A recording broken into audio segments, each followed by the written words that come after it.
Welcome to Learn Yourself. Today we are going to understand solved example 9.3. This is under CBSE Standard 9 syllabus from the chapter number 9. So this example says that a motor car is moving with a velocity of 108 km per hour and it takes 4 seconds to stop after the brakes are applied. So one motor car is going, the person is applying brake and then eventually that motor car will stop. Calculate the force exerted by the brakes on the motor car if its mass along with the passenger is 1000 kg. So what all details they have given us? Here the motor car is moving with certain velocity. So this is the velocity with which it is moving. It takes 4 seconds. This much time it is taking to stop, that eventually it will stop. So this much time it is taking after the brakes applied. Calculate the force exerted by the brakes on the motor car if its mass along with the passenger is 1000 kg. So mass of the car along with the passenger is 1000 kg. So here M we are going to take collectively is 1000 kg. So let us note down all the details, what all things they have given. Motor car is moving with this much velocity. So here we are considering this U. U is initial velocity because motor car is moving. After that they will apply brake and then it will stop.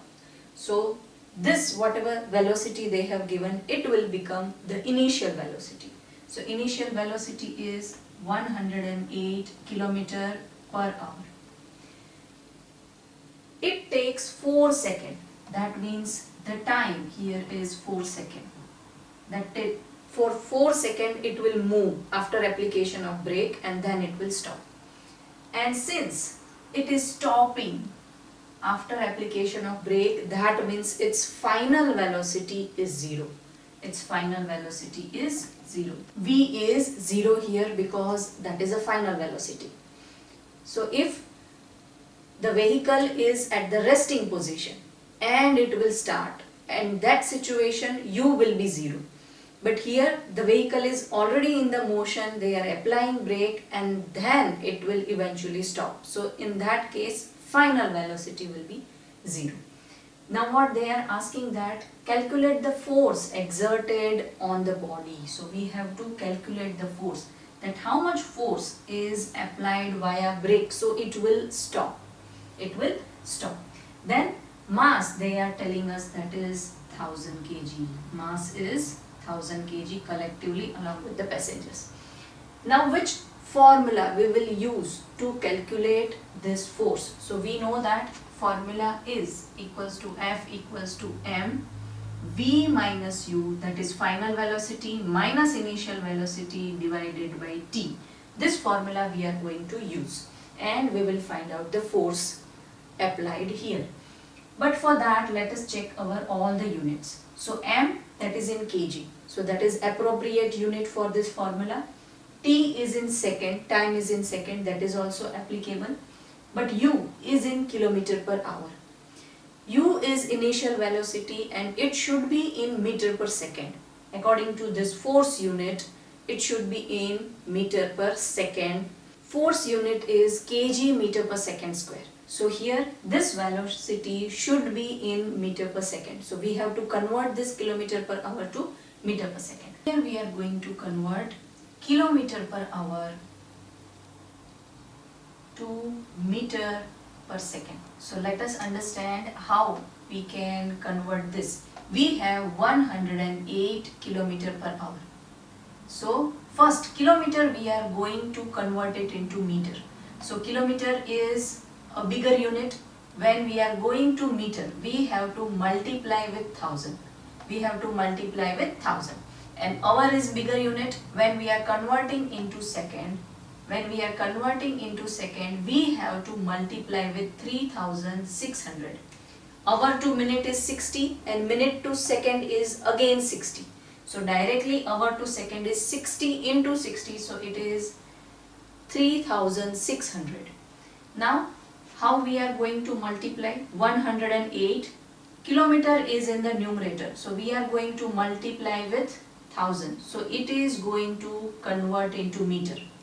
Now hour, but r is in denominator. So we are going to divide this 3600 to hold this term, because kilometer per hour is there. It is going to be meter per second. So here 1000 we have multiplied, so it has converted into meter. When we will divide with 3600, it is going to convert into second. Now let us solve this. So this two zeros will get cancelled. Here with 18 2s are 36 and 5. So now we got here 108 into 5 divided by 18. 18 is there and 108 is there. So 18 6 are 108. So remaining terms are 6 into 5, that is 30 meter per second.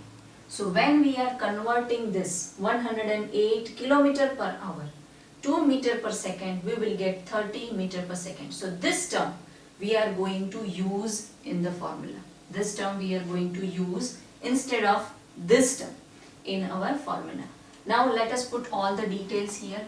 M is 1000 as they have given here. M is 1000. As per the unit of the force, that is kg meter per second square. So here M will come in kg. You don't need to convert it. Kg is appropriate unit for this formula. Now V, which is 0 minus U, that is 30 meter per second. So 30 and divided by time. Time they have given us is 4 seconds. So I am going to write here 4. Now 1000 minus 1000 into 30. So we are going to get here 30,000 and divided by 4. This step we can divide 1000 with 4. So 250 4s are 1000. So we are dividing and we are getting answer 250. Now here 250 is going to multiply with 0. So we will get 0 minus 250 is multiplying with 30. So from this term we are going to get 0. So 0 minus, we will get here 25 into 3 is 75 and then 2 zeros.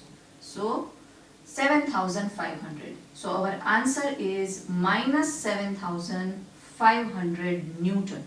And this is our force. So answer will be in negative.